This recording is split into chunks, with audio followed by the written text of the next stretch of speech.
Hello मित्रों एवं मित्रगण विद्यार्थियों, आप सबका अपने इस चैनल अहिट कोचिंग में बहुत बहुत स्वागत है। प्यारे विद्यार्थियों एवं मित्रगण, आज हम आप सबको कुछ ऐसी चीज़ें के बारे में बताने की। हेलो दोस्तों, हमारे इस चैनल में आज आप सबका बहुत बहुत स्वागत है। आज हम आपको जीरो के आविष्कारक के बारे में बताएंगे। किस प्रकार जीरो का आविष्कार हुआ। जीरो के बिना हमारा यह दुनिया अर्थात गणित और विज्ञान के जो क्षेत्र थे वो बहुत जीरो के समान थे। जीरो का आविष्कार ना होने की वजह से जीरो थे, अर्थात इनकी गणना आगे करना असंभव था, बहुत मुश्किल था। तो इस स्थिति में किस प्रकार जीरो के आविष्कार के बाद हमारे इस विज्ञान क्षेत्र में और गणित क्षेत्र में बहुत ज़्यादा सुधार हुआ और इनकी रफ्तार जो है बहुत तेज़ी से बढ़ी जब जीरो का आविष्कार हो गया। तो आइए इन आज हम चर्चा करेंगे। आपको इस विषय में बताएंगे। देखिए मित्रों, प्राचीन भारत में हमारे ऋषि मुनि और संत इतने बुद्धिमान थे और इतने विचारधारा के परिपक्व थे, चाहे वो साहित्य की बात हो, चाहे काव्य की रचना का या विज्ञान क्षेत्र का हो। इनके योगदान हमारे जीवन में अविश्वसनीय साबित है। आज भी इन सारी चीज़ों को अगर हम देखते हैं वीडियो के माध्यम से या सुनते हैं तो हमें अविश्वसनीय लगता है। चाहे वो विमान का डिजाइन हो, गणितज्ञ हो, चाहे ग्रहों का चयन हो, लेकिन फिर भी हमारे विशेषज्ञों के योगदान को हमेशा से ही छुपाया गया था। इन विशेषज्ञों को कभी उनके कार्यों के लिए प्रशंसा नहीं मिली। इसका कारण है कि हमारे देश में अंग्रेज मुगल शासन के दौरान भारत की कई रचनाओं का ऐतिहासिक रूप जो नष्ट हो गया, हमारे सामने देखने को नहीं मिला। अंग्रेज शासन जो थे वो इन सारी चीज़ों को छिपा दिए या चुरा ले गए, जिसके लिए हम इन सारी चीज़ों से वंचित रह गए। हमारे भारत के महान जनक संत जैसे महावीर महर्षि जैसे कई सारे विशेषज्ञ को उनके उपलब्धियों और आविष्कारों को कभी भी सराहा नहीं गया। उसी प्रकार जीरो का आविष्कार हमारे देश से ही हुआ है और यह शून्य गणित विज्ञान का प्रारंभ अंक है जिसका कोई अंत नहीं है। यानी शून्य एक सम संख्या है। वास्तव में अगर शून्य का आविष्कार नहीं होता तो विज्ञान और गणित की शुरुआत ही नहीं हो पाती थी। शून्य यानी जीरो दुनिया की सबसे महत्वपूर्ण आविष्कार है जिसके बिना आज की आधुनिक टेक्नोलॉजी संभव नहीं हो पाती। जीरो यानी शून्य क्या है? शून्य एक गणितीय अंक यानी संख्या है जिससे गणित का प्रारंभ होता है और इस संख्या का कोई अंत नहीं है। इसे हम किसी भी अंक के पहले या बाद में लगाते हैं और शून्य अंक का कोई भी मान नहीं है। जैसे अगर हम 1 यानी 1 अंक के बाद शून्य को जोड़ते हैं तो यह अंक को हम 10 नंबर कहते हैं। उसी प्रकार अगर हम पहले जोड़ते हैं तो उस अंक को 0, 1 यानी 1 कहते हैं। शून्य अगर किसी भी अंक के बाद जोड़ा जाता है तो अंक का मान 10 गुना बढ़ जाता है। अर्थात अगर शून्य किसी अंक के पहले जोड़ा जाता है तो इसका मान शून्य ही रहता है, अर्थात इसकी वैल्यू कोई परिवर्तन नहीं होती, इसके मान में कोई परिवर्तन नहीं होता।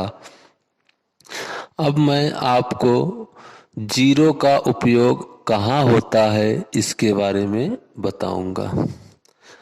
0 का उपयोग वैसे तो हर गणितज्ञ विज्ञान में होता रहता है।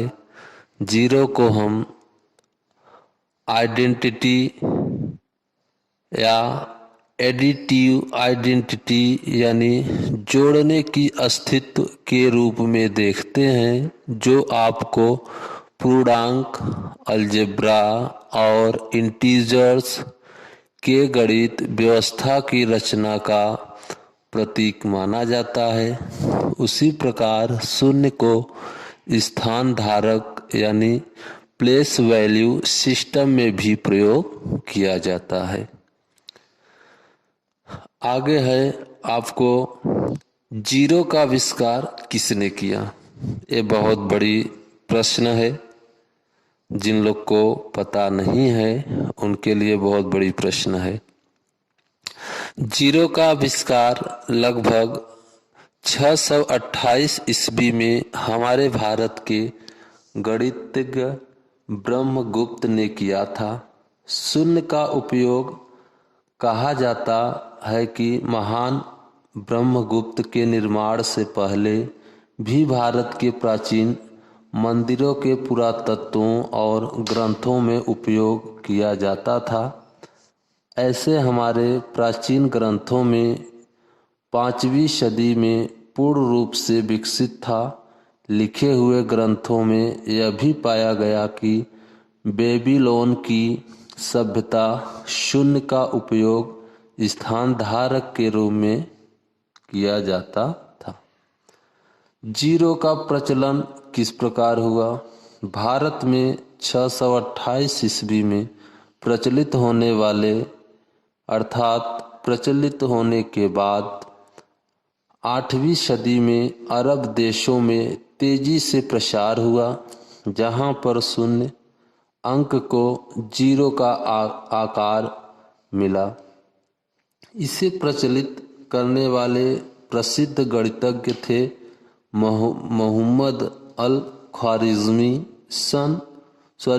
ईस्वी 780 ईस्वी से 850 ईस्वी में एक पुस्तक लिखी गई।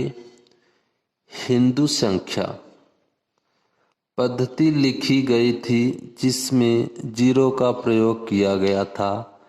इस पुस्तक को अरबी भाषा में लिखी गई थी और इसका नाम अरबी में था अल हिंद लिखित।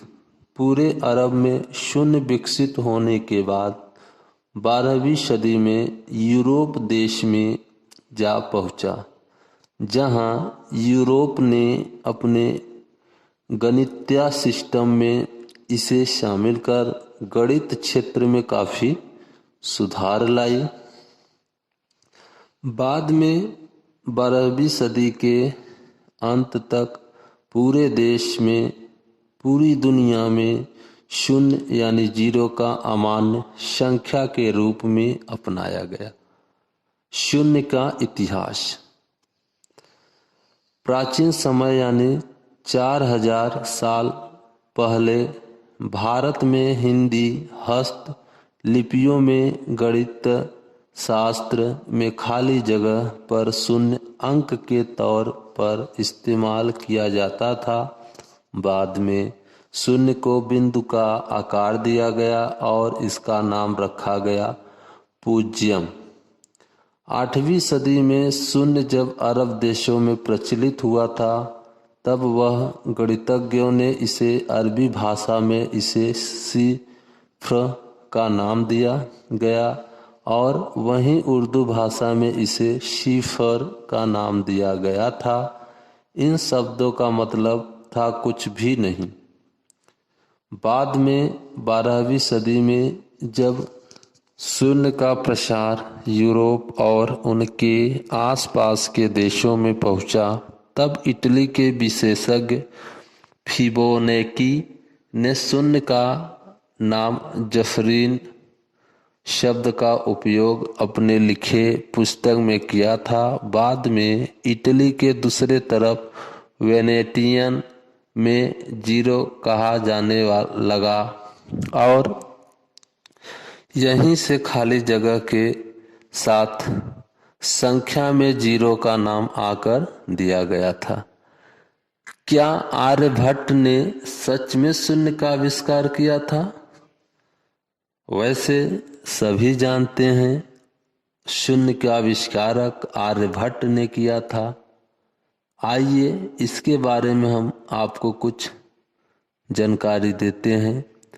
प्राचीन भारत में प्रसिद्ध गणितज्ञ और ज्योतिष आर्यभट्ट ने यह पुष्टि की थी कि गणित दुनिया में ऐसा संख्या है जिसका कोई मान नहीं है, लेकिन फिर भी यह संख्या 10 संख्याओं के प्रतीक के रूप में प्रतिनिधित्व करती है या कर सकती है। लेकिन आर्यभट्ट ने सिर्फ पुष्टि ही की थी, उसके अलावा उन्होंने शून्य के संख्या को साबित या साबूत या समाधान नहीं बताया था। इनके वर्णनों से प्रेरित होकर ही बाद में गणितज्ञ ब्रह्मगुप्त ने शून्य संख्या का चयन किया। इसलिए आर्यभट्ट को इस शून्य के आविष्कारक में इन्हें मूल जनक कहा जाता है। क्या जीरो या शून्य से पहले अन्य अंक का निर्माण हुआ था? हाँ, जरूर हुआ था। देखिए क्या हुआ था, आप लोग को मैं बताता हूँ। वैदिक काल में शून्य से बड़ी संख्याओं का वर्णन किया गया है। यजुर्वेद में 1 से लेकर परार्थ संख्याओं का वर्णन किया गया था। इसके बाद बेबीलोन काल में 60 अंक का कोई मूल अंक बनाकर बड़ी बड़ी संख्याओं को लिखा जाता था, लेकिन शून्य के बिना इसे प्रयोग करना काफी मेहनत साबित होता था। बेबीलोन सभ्यता में शून्य की जगह 2 तिरछी पट्टी का उपयोग किया जाता था, लेकिन फिर भी शून्य की संख्या के बिना यह गणितज्ञ व्यर्थ था, बेकार था। ऋग्वेद में इसकी पुष्टि काफी विस्तार से दर्शाई गई है। इसलिए भारत का शून्य पूरी दुनिया के लिए एक महत्वपूर्ण योगदान साबित हुआ है, जिसमें शून्य के उपयोग से गणितज्ञ और विज्ञान शास्त्र की दिशा बदल गई। उनको एक नई दिशा मिली, जिस नई दिशा के तौर तरीकों से हमारा यह आधुनिक भारत, आधुनिक जीवन बहुत तेजी से आगे बढ़ रहा है।